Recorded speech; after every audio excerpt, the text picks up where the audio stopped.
Hello friends, நம்ம இப்போ தென்னிந்திய நல உரிமை சங்கம் அதாவது நீதி கட்சியை பற்றி பார்த்தோம்.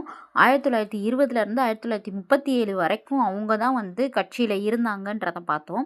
இந்த அமைச்சரவை, அதாவது முதல் அமைச்சரவை 3 வருஷத்துக்கு ஒரு தடவை அமைச்சரவை 4 அமைச்சரவை வரைக்கும் அவங்க இருந்தாங்க. அதை பற்றி நம்ம கொஞ்சம் விளக்கமாகவும் பார்ப்போம். அந்த கட்சியில் எத்தனை பேர் இருந்தாங்க என்னன்ற டீட்டெயிலையும் சேர்த்து பார்ப்போம்.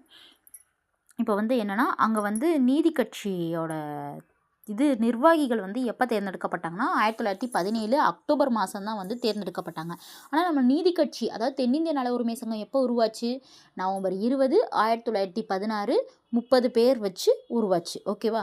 இதில் ஒரு தலைவர், 4 துணைத் தலைவர், ஒரு பொதுச் செயலாளர், ஒரு பொருளாளர் அப்படின்னு சொல்லி 25 உறுப்பினர்களை கொண்ட செயற்குழு கொள்கை முடிவுகளை ஏற்படுத்தியது. இப்போ என்னென்னா, இவங்க அந்த 1920 கட்சியில் தேர்தலில் நின்னாங்கல்ல, நின்ன பிறகு என்ன பண்ணாங்கன்னா, கட்சி கொறடான்ற ஒரு புதிய கட்சி பதவியை உருவாக்குனாங்க. அதுக்கப்புறம் என்ன பண்ணாங்கன்னா, இந்த நீதி கட்சின்னு சொல்லிட்டு அந்த கட்சிக்கு ஃபஸ்ட்டு தலைவராக யார் இருந்தார்னா தியாகராய செட்டியும், துணை பொதுச் செயலாளர் யாராக இருந்தால் ஆற்காடு ராமசாமியும் இருந்தாங்க. சரிங்களா?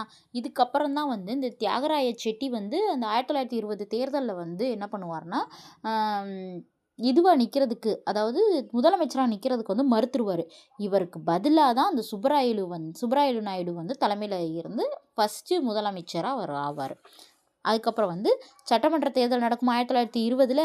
அப்போ பிண்டோ மார்லி சீர்திருத்தங்கள் அடிப்படையில் தான் தேர்தல் நடந்துச்சு.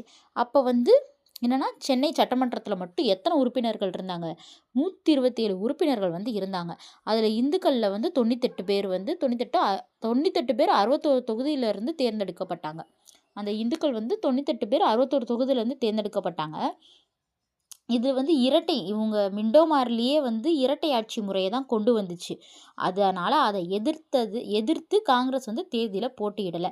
அதனால் ஒரு நல்ல ஒரு ஸ்ட்ராங்கான எதிர்க்கட்சி இல்லாதனால நீதி கட்சி 63 இடங்கள்லாம், எவ்வளோ 127 உறுப்பினர்கள் இருந்தாங்க மொத்தம். அதில் வெறும் 63 இடத்துல தான், பாதி தான் ஜெயிச்சு. 63 இடத்துல மட்டும்தான் ஜெயிச்சிருக்கு. மீதி ஃபுல்லாக காங்கிரஸ் தான் ஜெயிச்சிருக்கு. ஆனால் காங்கிரஸ் இருந்திருக்கலாம். ஆனால் காங்கிரஸ் இல்லை. அதனால நீதி கட்சி 63 இடங்களில் வெற்றி பெற்றுச்சு. இப்போ முன்னாடி எப்படின்னா, சொத்து இருக்கிறவங்க மட்டும்தான் வாக்காளர்களை இது பண்ண முடியும், ஓட்டு போட முடியும். அப்போ மொத்தம் நம்ம 1920 எத்தனை பேர் இருந்தாங்கன்னா, 40 மில்லியன் இந்தியர்கள் இருந்திருக்காங்க. இருந்ததில் வெறும் 12.5 லட்சம்னு வச்சுக்குவோம். 12.5 லட்சம் பேர் தான் வாக்களிக்க தகுதி இருக்குது.